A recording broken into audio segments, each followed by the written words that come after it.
নমস্কার বন্ধুরা, কেমন আছেন সবাই? আশা করি সবাই ভালোই আছেন। ইউটিউবের ক্রিয়েটার্সদের জন্য একটি অত্যন্ত গুরুত্বপূর্ণ খবর নিয়ে আজ আমি আপনাদের সামনে হাজির হয়েছি।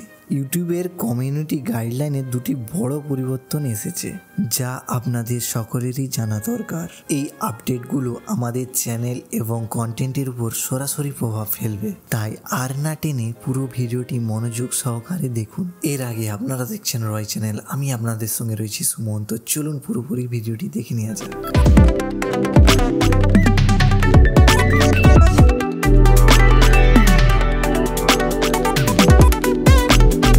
প্রথম যে আপডেটটি নিয়ে আমি কথা বলবো সেটি হলো আপিল বা আবেদন করার সময়সীমা বৃদ্ধি।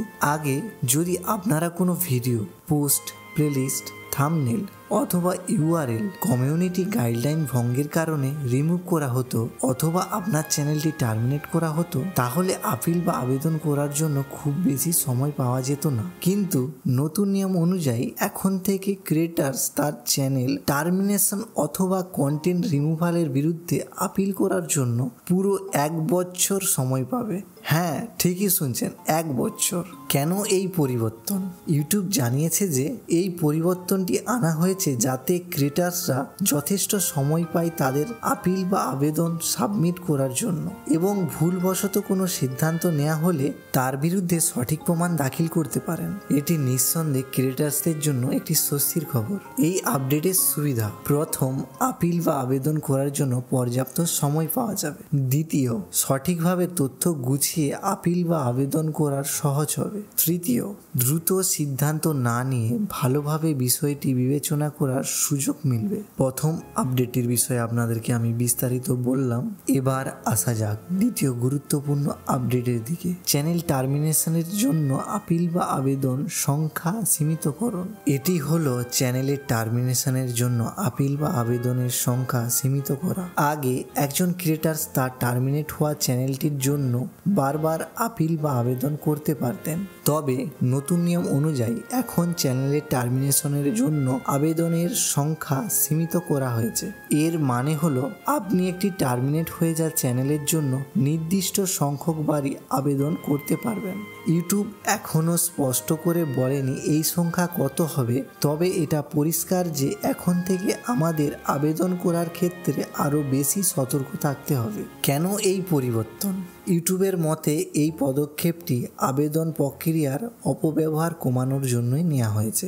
অনেক সময় দেখা যায় ক্রিয়েটার্সরা একই আবেদন বারবার সাবমিট করেন, যা ইউটিউবের রিসোর্স নষ্ট করে এবং বৈধ আবেদনগুলোর সমাধানে বিলম্ব ঘটায়। এই নতুন নিয়মের ফলে ইউটিউব আশা করে যে তারা এই স্প্যাম আবেদনগুলোকে কমাতে পারবে এবং সত্যিকারের আবেদনের দিকে মনোযোগ দিতে পারবে। এই আপডেটের প্রভাব: প্রথম, আপিল বা আবেদন করার সময় আরও বেশি সতর্ক থাকতে হবে। দ্বিতীয়, প্রথম আবেদনের সমস্ত প্রয়োজনীয় তথ্য এবং প্রমাণ সঠিকভাবে উপস্থাপন করতে হবে। তৃতীয়, বারবার একই আবেদন করার সুযোগ আর থাকবে না। করণীয় ও সতর্কতা: এই নতুন নিয়মগুলো আমাদের জন্য খুবই গুরুত্বপূর্ণ, তাই আমাদের সকলের উচিত ইউটিউবের কমিউনিটি গাইডলাইন আরও ভালোভাবে জানা এবং সেগুলো মেনে চলা। কন্টেন্ট তৈরি করার সময় বিশেষ মনোযোগ রাখতে হবে যাতে কোনো গাইডলাইন লঙ্ঘন না হয়।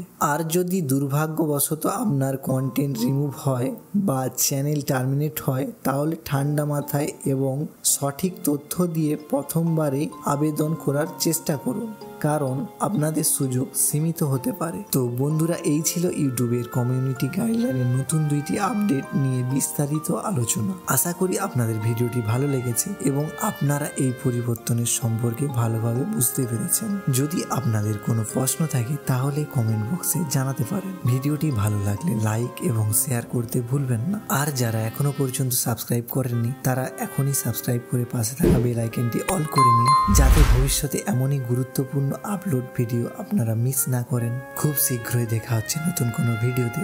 ততক্ষণ পর্যন্ত ভালো থাকবেন, সুস্থ থাকবেন। ধন্যবাদ।